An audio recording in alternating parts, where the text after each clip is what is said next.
Today, calibrating forced sales.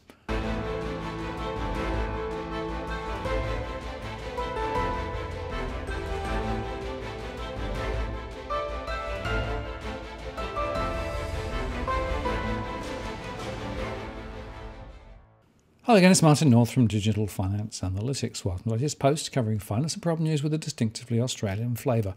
9 News asked me to run some analysis on potential forced property sales, which they ran in their shows in Perth, Melbourne and Sydney yesterday. But today I wanted to add some extra detail from our analysis and explain how we established the baseline and also to share some of the heat maps for some of the major urban centres that we looked at. Now, this is not an exact science, but the input data is from our rolling 52,000 household surveys. One element in the survey is the intention to transact dataset, either to buy or to sell, and the reason for that transaction. And we also, of course, have cash flow analysis, which is used for our regular mortgage stress analysis. And for the record, stress has risen significantly as another 200,000 households fell into stress since February, even allowing for the various government support schemes. Forced sales are often narrowly defined as those initiated by lenders for debt recovery. The good news is that so far there are only a small number of transactions in this type. But the forced sale landscape is wider and is centred on the fear of not getting out. Property investors have had issues for a long time with real rentals falling, greater rental supply, and the recent shutting of Airbnb type lets. So for many, they are facing at least significant falls in receipts or worse, vacant property. And they're also still dealing with the change of financing arrangements, though there are signs that these are being undone now as more loose assessments are being made. And also the need to have a repayment plan for the loan. The saving grace was the more recent rises in value in some areas, with houses doing better than units. But the expectation now is for significant property value drops, raising the risk of negative equity or worse. And our surveys also suggest that some investors are unable, at least so far, to get repayment holidays from lenders. Thus, the imperative to sell even into a falling market explains the reason why we estimate that around 8% of property investors are seeking to exit, and quickly, before values fall further. And some of these do not even have mortgages, but they simply want to capitalise on the appreciated capital values that show, at least on paper. Now, owner-occupied property owners can access the bank scheme for repayment deferral more easily, although this does appear to be subject to specific terms and conditions, and some need to provide evidence of the health crisis impacting their finances. Many are going to ride out the current property cycle fall, though those with higher mortgages, including the 95% first-time buyer schemes, will face the real prospect of the negative equity trap. But only about 2% of households in the owner-occupied sector are looking to sell under the current duress. And we're already seeing a rise in property listings across the country. Now, we've completed the analysis for some of the major urban centres, and the results are revealing. The postcode with the largest number of potential forced sales is 3977, which is Cranbourne in Victoria. Here, around 3,000 households are caught, with around 1,750 being property investors and 1,258 owner-occupiers. Those following our modelling will recognise this postcode as one of our most stressed, driven by the high levels of new developments and recent purchases, and from households who have on average higher incomes. And there are also many migrants in the area too. Another new development area is on the outskirts of Perth, and the second postcode there, 6065, includes Hocking and Tapping, with 2,500 investment properties likely to be forced into sale. Third on the list is Brisbane postcode 4300, which includes Brookwater and Springfield, with 2,220 investors seeking to exit and 190 owner-occupiers.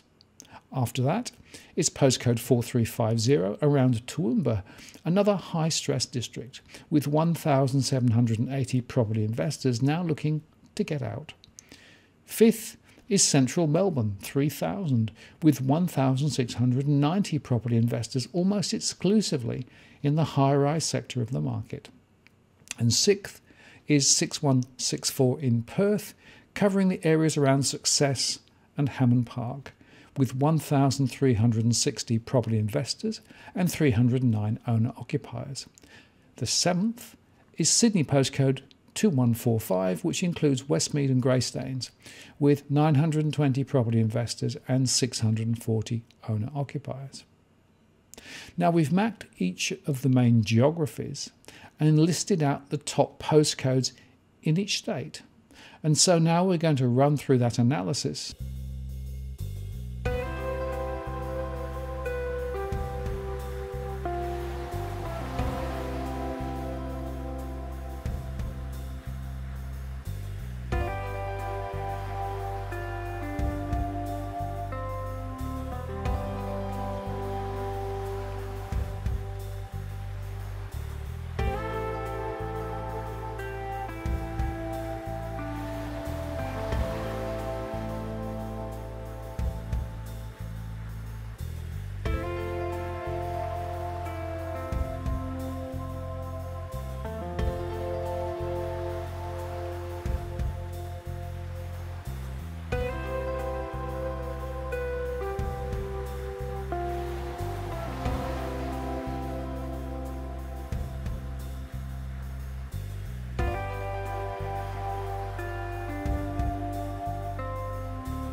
So there you have it, a quick summary of the current state of affairs, and we're going to run the analysis next month to see what the emerging trends are doing.